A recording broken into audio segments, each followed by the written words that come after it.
The phone vibrated again in Shen Wenlang's hand, but the screen remained stubbornly empty. No calls, no messages, no signs of life from Gao Tu. His jaw tightened. "You have 3 minutes to call back immediately, otherwise you will bear the consequences," he muttered through gritted teeth, his voice low and sharp. 3 hours had passed since his last attempt.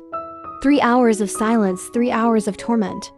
Shen Wenlang scrolled through the endless list of messages he had sent. "Gao Tu, are you safe? Reply. Where are you? Please just let me know you're alive." Every single one had vanished into the void, ignored or unseen. Sleep deprived, Shen Wenlang pressed the phone to his temple.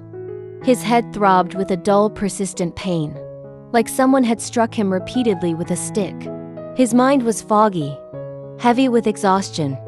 His chest tightened, his heartbeat erratic and fast, like a rabbit trapped inside him, desperate to escape.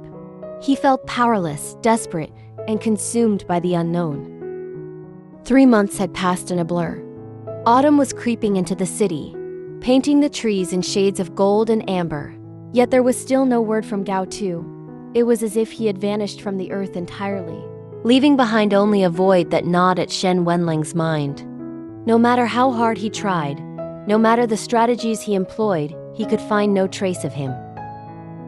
At first, Shen Wenlang had searched openly, orchestrating a precise, almost scientific hunt.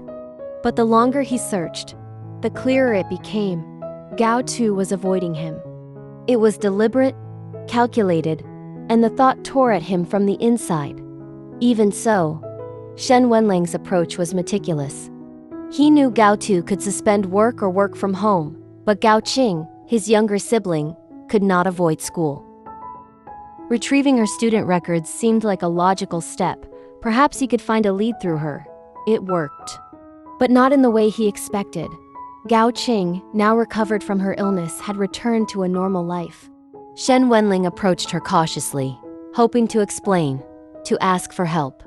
But the moment she saw him, her expression twisted into hostility. She screamed accusations, calling him a pervert, a stalker, a harasser.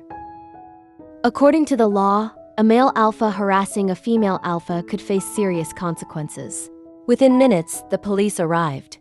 Shen Wenlang's careful explanations clashed with Gao Qing's fierce assertions, and for a tense, nerve-wracking moment, the situation spiraled out of control. It took a careful investigation for the misunderstanding to be clarified, yet the encounter left Shen Wenlang exhausted and frustrated. Even then, he couldn't wait. Under police supervision, he returned to his temporary residence, but his mind was elsewhere. He directed his search team remotely, tracking Gao Qing's movements, but that was not enough. He needed to act. He needed to see Gao Tu himself. He drove through the quiet streets of the suburbs, his heart pounding.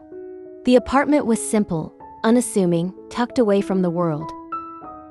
Shen Wenlang's hands trembled as he knocked on the door, over and over, his knuckles raw and red. Half an hour passed before the door finally cracked open. It wasn't Gao Tu who appeared. Only Gao Qing, her expression a mixture of disgust and defiance. "What's up? You pervert! You harass and stalk middle school students!" She spat, trying to shut him out. Shen Wenlang ignored her words, focusing only on the one thing that mattered. Gao Tu. "Where's Gao Tu?" he demanded, his voice low, urgent, and full of authority. Gao Qing glared at him. "My brother, I'm 14, I can take care of myself."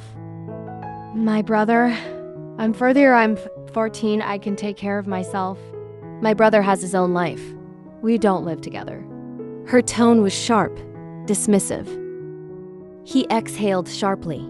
Arguing with the young girl was useless. His focus shifted to something else entirely. The faint, tantalizing scent that told him Gao Tu was inside. Months ago, the thought would have been impossible, absurd even. Now it consumed him. Shen Wenlang inhaled slowly, desperately searching for the pheromones of a pregnant omega.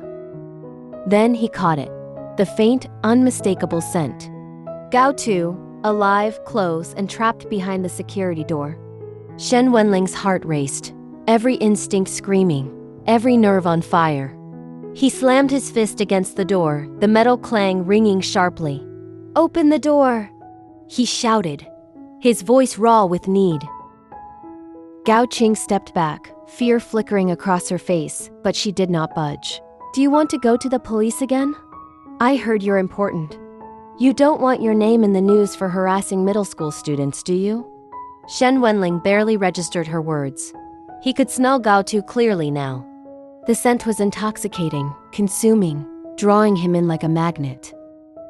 Months of worry, exhaustion, and despair funneled into this single moment. He could feel his body reacting instinctively, every alpha instinct sharp and alive.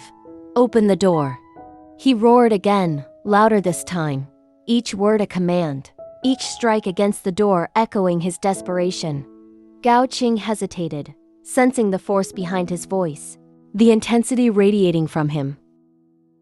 Her stance wavered, just slightly, but it was enough.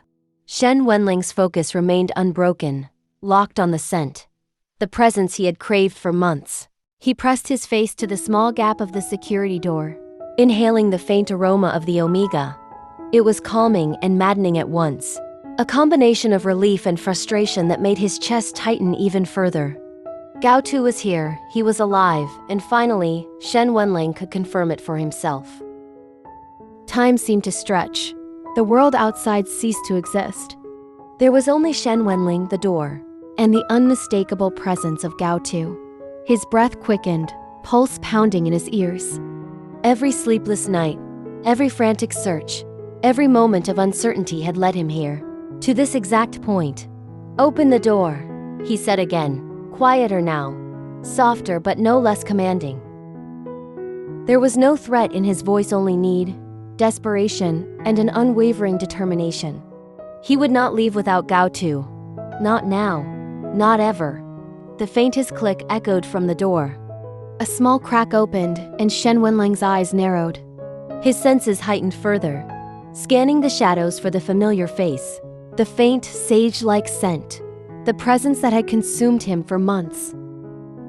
This moment, the culmination of months of anxiety, fear, and relentless searching, was a turning point. Shen Wenlang's journey, filled with desperation, obsession, and unspoken longing, was far from over. But the door had opened. The distance between them had begun to close. And for the first time in 3 long months, hope flickered, fragile but undeniable. If you enjoyed this chapter of ABO Desire, make sure to like, subscribe, and hit that notification bell so you don't miss the next part of their journey. Comment below your thoughts. What do you think will happen when Shen Wenlang finally confronts Gao Tu?